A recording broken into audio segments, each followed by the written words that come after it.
প্রিয় শিক্ষার্থীবৃন্দ, আসসালামু আলাইকুম ওয়া রাহমাতুল্লাহি ওয়া বারাকাতুহু।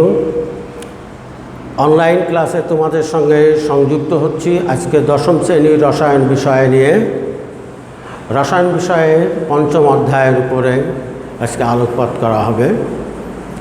আশা করি তোমরা বাসায় সবাই মঙ্গলে আছো পরিবারের সদস্যদের নিয়ে। বাইরে যারা ঘোরাঘুরি করো তারা অবশ্যই মাস্ক ব্যবহার করবে, আর বাইরে থেকে বাসায় আসার সঙ্গে সঙ্গে সাবান দিয়ে হাত ধৌত করবে। মনে রাখবে, বাইরে থাকার সময় কখনো হাত দিয়ে চোখ, মুখ, নাক স্পর্শ করবে না। আসো আজকে আমরা পঞ্চম অধ্যায়ের উপর কি আলোচনা করতে পারি। পঞ্চম অধ্যায়ে রয়েছে বন্ধন। এখন বন্ধন কি? বন্ধন কি? কোনো রাসায়নিক বিক্রিয়ায় মৌলসমূহের পরমাণু যে বন্ধনে পরস্পরের সঙ্গে আকৃষ্ট হয় সেটাই হচ্ছে বন্ধন। বন্ধন দুই প্রকার।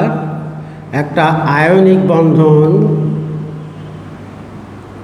আর একটা হচ্ছে সমযোজী বন্ধন। আয়নিক বন্ধন কি? যে বন্ধনে পরমাণু, কোনো মৌলের পরমাণু ইলেকট্রন ত্যাগ করে কোনো যৌগ গঠন করে, সেটি হচ্ছে আয়নিক বন্ধন। যেমন দেখিয়ে দিই, মনে করো সোডিয়াম 11টি আছে, আর ক্লোরিন এর 17টি ইলেকট্রন আছে। অ্যান্ড সোডিয়াম কী করবে? 1s 2s 2p⁶ 3s।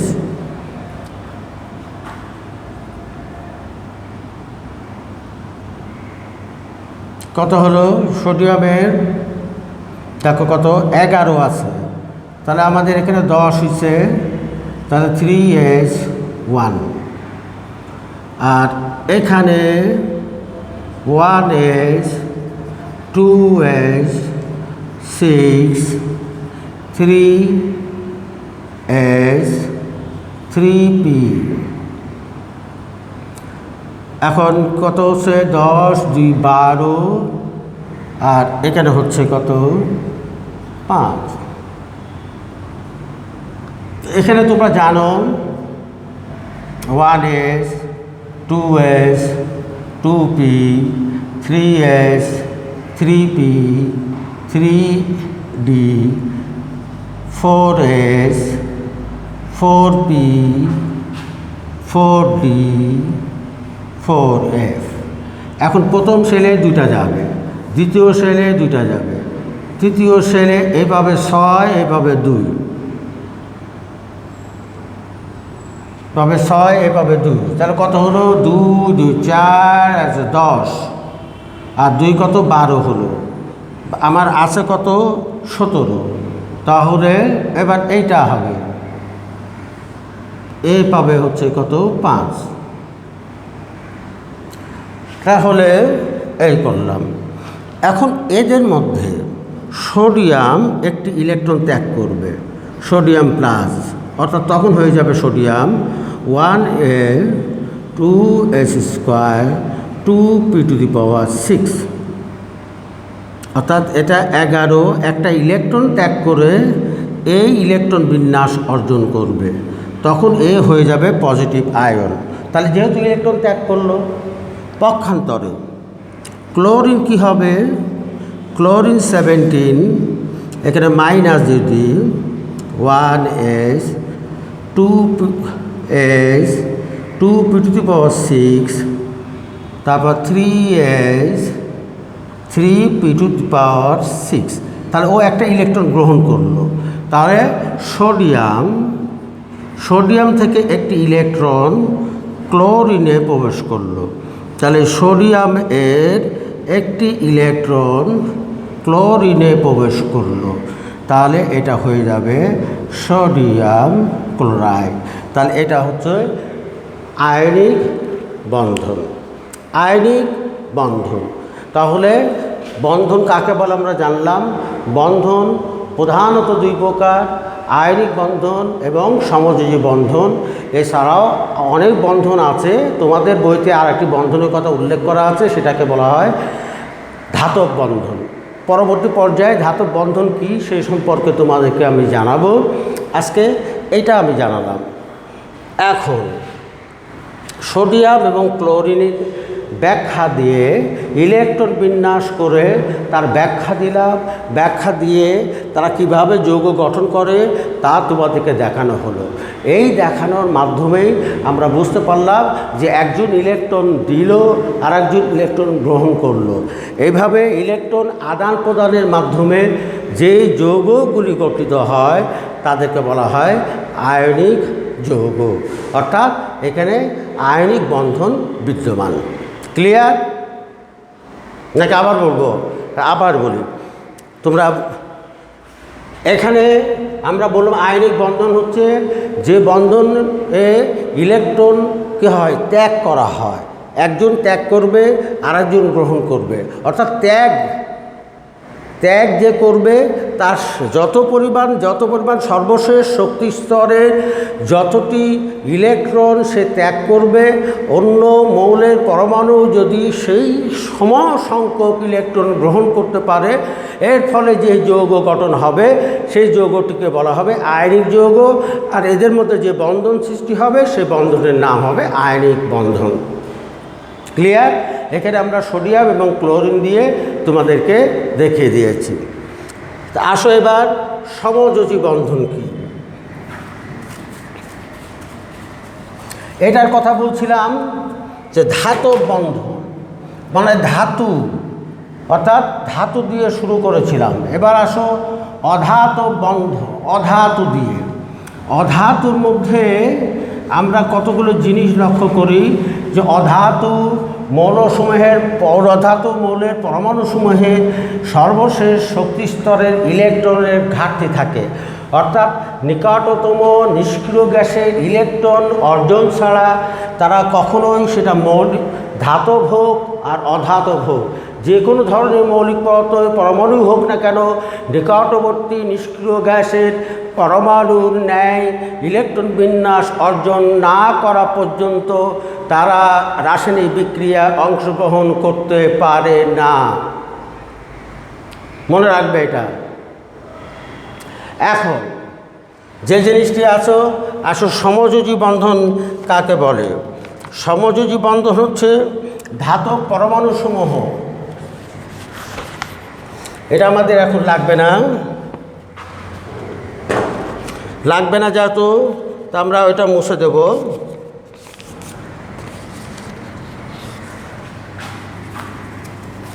লাগবে পরবর্তী পর্যায়ে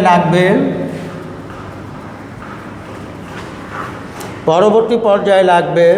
আমরা এখন তোমাদেরকে বলি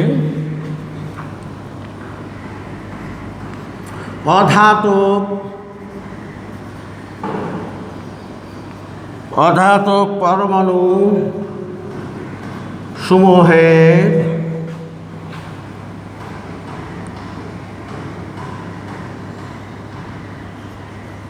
সময় সংশ্লিষ্ট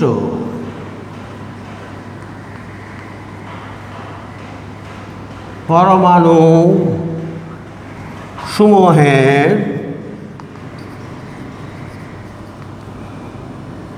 সর্বশেষ শক্তি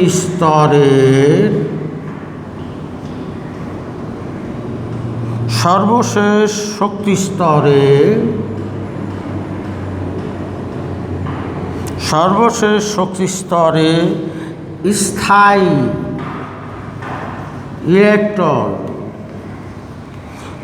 ইলেকট্রন বিন্যাস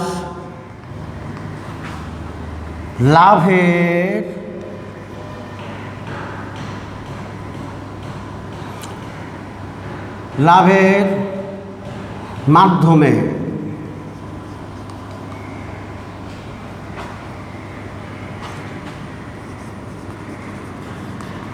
স্থিতিশীলতা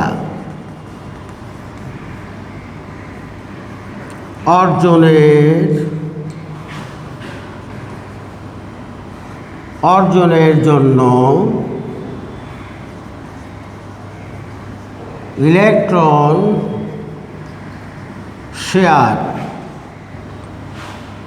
শেয়ারের মাধ্যমে যে বন্ধন গঠিত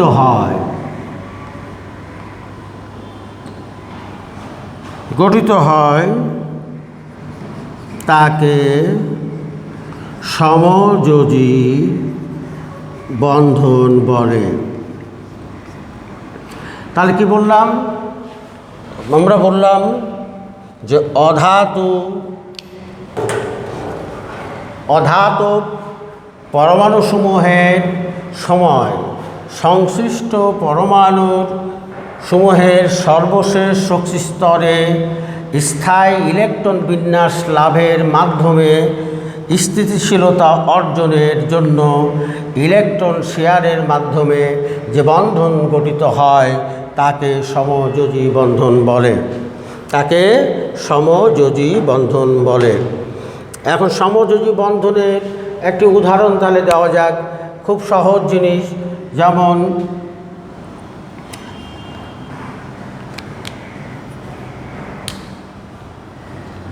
যেমন আমরা বলতে পারি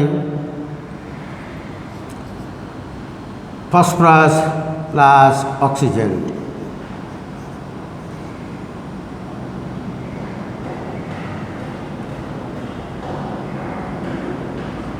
ফসফেট বা ফসফেনিয়াম এই ধরনের হতে পারে।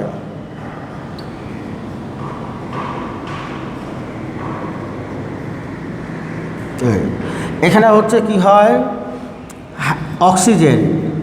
অক্সিজেন কি করে, তার সর্বশেষ শক্তি স্তরে ইলেকট্রন আছে 6টি, সে 2টি ইলেকট্রন কি করে অন্য জায়গা থেকে গ্রহণ করে, 2টি ইলেকট্রন গ্রহণ করে আর শেয়ার করে, গ্রহণ করে না, শেয়ার করে। হাইড্রোজেনেরও 2টি ইলেকট্রন আছে, হাইড্রোজেনেরও 2টি ইলেকট্রন আছে। এর আসলে এখানে অক্সিজেন এর 2টি, 8 দুগুণে 16 আর লাগবে 18, তার অর্জন করতে হলে তার লাগবে কত? এখানেও তাই এরা পরস্পর কী করে, এর 2টা লাগে, এরা পরস্পর কী করে, পরস্পর শেয়ারের মাধ্যমে যে যৌগ গঠিত হয় সেই যৌগগুলোকে বলা হবে যে সমযোজী বন্ধনে আবদ্ধ যৌগ। আসো আমরা আরেকটা উদাহরণের মাধ্যমে আরেকটা জিনিস আমরা দেখাই। আমরা প্রতিনিয়ত দেখি যে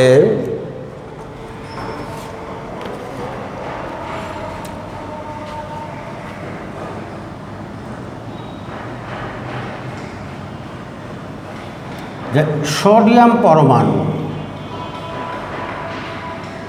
পরমাণু এবং সোডিয়াম প্লাস আয়নের আকারের ভিন্নতা কেন? এই ভিন্নতা কেন? এখান থেকে যদি আমরা এর ব্যাখ্যাটা যদি করি, ইলেকট্রন বিন্যাসে যে ব্যাখ্যাটা যদি করি, তাহলে সোডিয়াম 11, এর আগে আমি তোমাদেরকে বলছি এটা 10 আর 3s1, আর সোডিয়াম প্লাস 11ই দিলাম। এখানে যেহেতু এটা প্রোটন সংখ্যা, নট ইলেকট্রন সংখ্যা, তোমরা ভুল করো না, এখানে নিচে যেটা লেখা হয় সেটা প্রোটন সংখ্যা লেখা হয়। আর একটি পরমাণুতে প্রোটন সংখ্যা যত থাকে ইলেকট্রন সংখ্যা ঠিক ততই থাকবে। এখন ইলেকট্রন সংখ্যা এখানে প্লাস চিহ্ন দেওয়া আছে, সেজন্য একটা কম আছে। তাহলে 11টি ইলেকট্রন থাকার কথা, সেখানে আছে এখন কতটি? 10টি ইলেকট্রন আছে। তাহলে আসো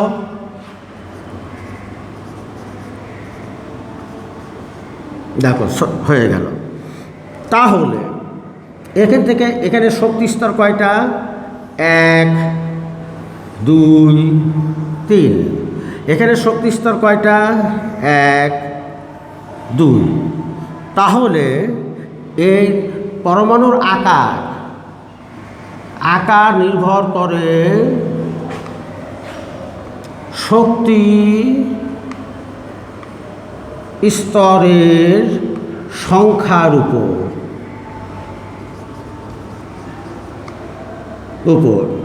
তো এখানে n এর শক্তি স্তর 3টি আর Na প্লাস এর শক্তি স্তর 2টি। সুতরাং সোডিয়ামের আকার বড়, কিন্তু সোডিয়াম আয়ন এর আকার ছোট। অর্থাৎ আকারের দিক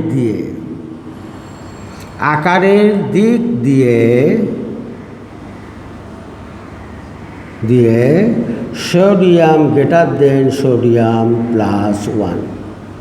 বুঝতে পেরেছ?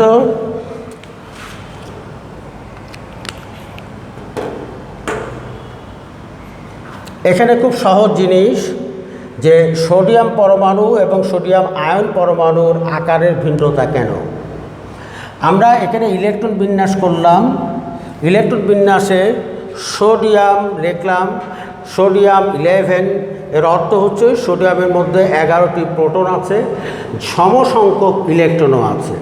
তাহলে ইলেকট্রন বিন্যাস করলাম তো 1s² 2s² 2p⁶ 2s1, অর্থাৎ এর শক্তি স্তর মোট কয়টা? 3টি।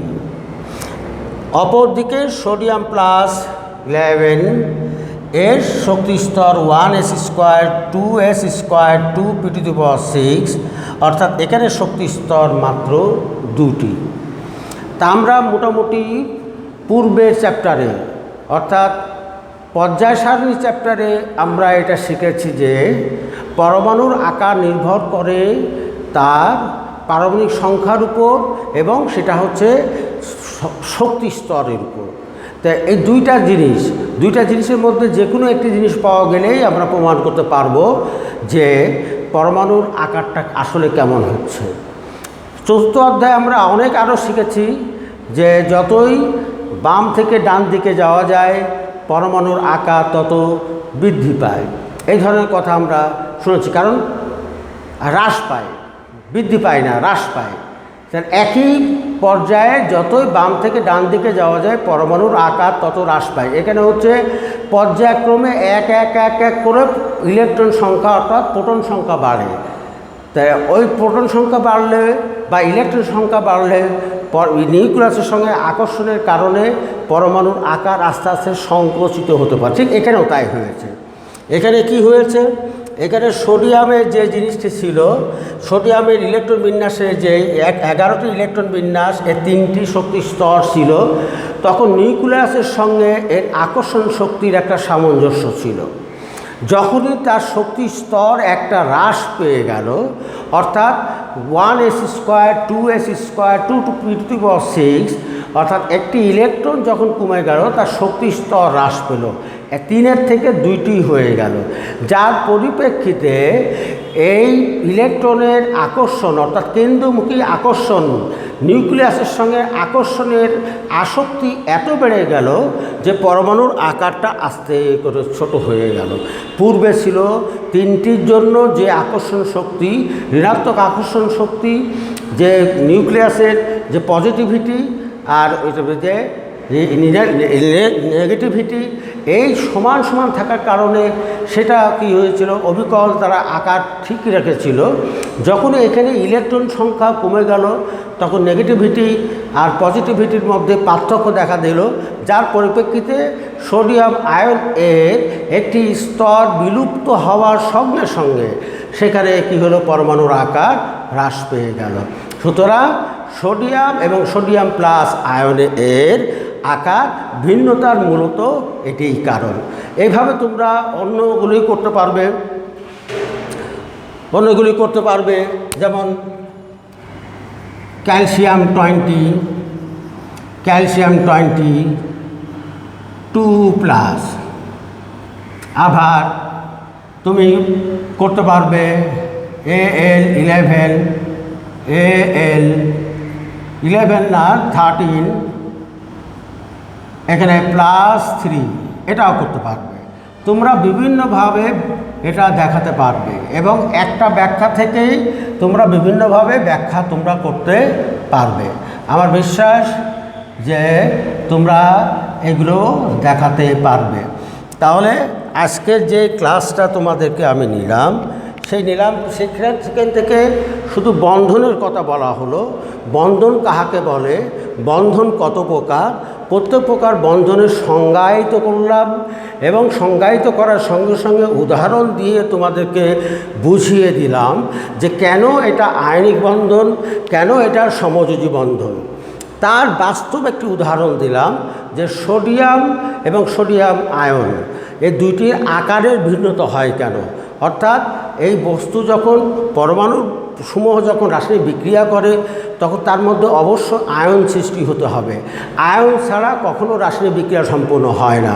সুতরাং সোডিয়াম পরমাণু সরাসরি আমরা পড়েছি পরমাণু সরাসরি রাসায়নিক বিক্রিয়া অংশগ্রহণ করে। এটা একটু ভিন্নতা হচ্ছে এই পরমাণু যখনই রাসায়নিক বিক্রিয়া অংশগ্রহণ করে তখন যেটা ধাতব পরমাণু হলে ইলেকট্রন ত্যাগ করে সেটি আয়ন হয়, অধাতব পরমাণু হলে সেই ইলেকট্রনটি গ্রহণ করে সেও আয়ন হয়। তো ভিন্নমুখী আয়নের কারণেই রাসায়নিক বিক্রিয়াটি সম্পন্ন হয়। এখানে সোডিয়াম প্লাস এবং সোডিয়াম এর ক্ষেত্রে একই ঘটনা ঘটেছে যে সোডিয়াম যখন ছিল তার শক্তি স্তর ছিল 3টি আর সোডিয়াম প্লাস যখন ছিল তার শক্তি স্তর হলো 2টি। তা আমরা পূর্ব থেকেই জানি, 4th অধ্যায় থেকে জানি যে পরমাণুর আকার তার শক্তি স্তরের উপর নির্ভর করে। তাহলে সোডিয়াম প্লাস এর শক্তি স্তর মাত্র 2টি আর সোডিয়াম এর শক্তি স্তর 3টি। তাহলে 2 থেকে 3 অবশ্যই বড়, সুতরাং সোডিয়ামের আকার বড়, সোডিয়াম প্লাসের আকার ছোট। আর এই কারণেই সোডিয়ামের আকার ভিন্নতা প্রদর্শন করে। সোডিয়াম এবং সোডিয়াম প্লাস আয়নের আকার এর মধ্যে ভিন্নতা রয়েছে। প্রিয় শিক্ষার্থীবৃন্দ, আজকে আর নয়, আগামী দিনে আল্লাহ বাঁচায় রাখলে ইনশাল্লাহ এই অধ্যায়ের উপর আলোচনা করব। আশা করি তোমরা এটি ভালো করে বুঝতে পেরেছ। আগামী ক্লাসে এটার বিভিন্ন ব্যাখ্যা দিতে পারি, যেমন যে আমরা এটা এইভাবে না করে যদি অন্যভাবে করতাম স্যার, তখন তুমি যদি বলতে যে এটা কি হবে, যে আমরা নিলাম ম্যাগনেসিয়াম 12, অক্সিজেন 8, তখন কি হবে? ম্যাগনেসিয়ামের ব্যাপারটা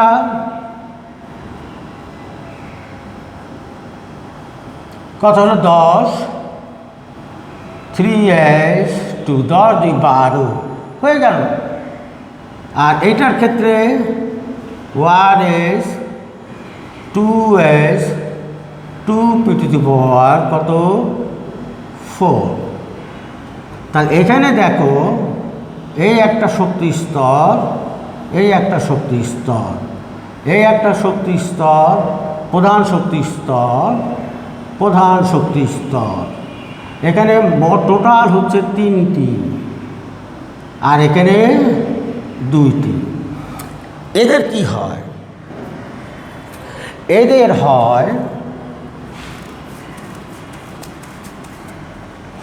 এদের হয় হচ্ছে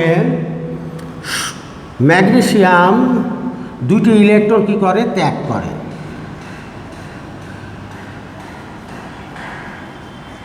ইলেকট্রন ত্যাগ করে।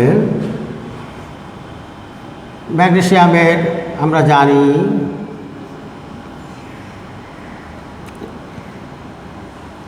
তো 12টা ছিল, 2টি ইলেকট্রন ত্যাগ করলো, এখন থাকবে হচ্ছে 10টি।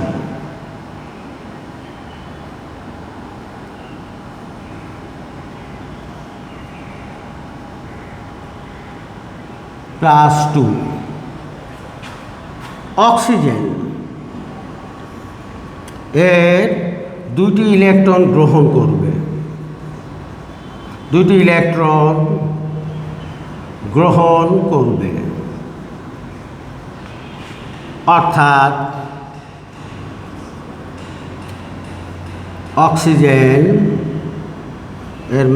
এর বাইরে 2টি ইলেকট্রন আছে, তার বাইরে আছে 6টা থাকার কথা, এখন 2টি ইলেকট্রন গ্রহণ করার ফলে তার ইলেকট্রন সংখ্যা 8টি হয়ে যাবে। তখন এইটাকে থার্ড ব্র্যাকেট দিয়ে এর মাথার উপর -2 লিখতে হবে। এই দুইটা যদি রাসায়নিক বিক্রিয়া করে, এই দুইটা যদি রাসায়নিক বিক্রিয়া করে তাহলে কি দাঁড়ায়, যে ম্যাগনেসিয়াম যোগ অক্সিজেন আমরা জানি MgO, এখানে এরও যোজনী 2 এরও যোজনী 2 কিন্তু আছে এই সমতা করলাম। এখন এইটাকে দেখানোর জন্য আমরা তখন ওই ব্যবস্থা করব যে Mg এর বাইরে 2টি ইলেকট্রন G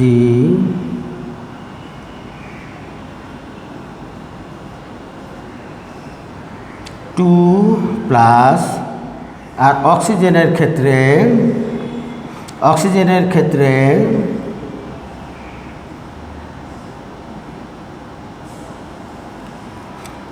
2, 4, 6, 8, 2-, তাহলে হয়ে যাবে MgO। এটা হচ্ছে একটি আয়নিক বন্ধন। যাই হোক, ক্লাস শেষ করেও তবু তোমাদেরকে আর একটু বোঝালাম যে এই জিনিসগুলি হচ্ছে আমাদেরকে জানতে হবে। আগামী ক্লাসে ইনশাআল্লাহ এটার উপর ডিটেল আলোচনা করব।